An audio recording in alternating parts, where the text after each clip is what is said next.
Marami na ang na-excite sa mga post ni Jody Santa Maria tungkol sa bago niyang social media channel, ang The JSM Channel. Unang ang teaser video nito ay ang pagpasok ni Jody sa isang studio. New chapter, new energy, new opportunities. Stay tuned for all the exciting content just for you. Sumunod ang mga photo ni Jody na may binabasa. A passion project that's almost ready to be shared with you all. Nasa airport at may daladalang luggage ang sumunod na teaser video na may caption na "Travel far, collect memories, and bring home a piece of each place." Ang latest ay ang video ng cocktail drinks na pinost ngayong Lunes.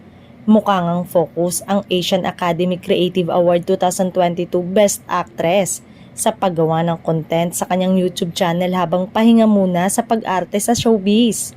Wala pang official announcement kung kailan mapapanood ang unang content ng The JSM Channel, pero ayon sa source ay malapit na raw ito.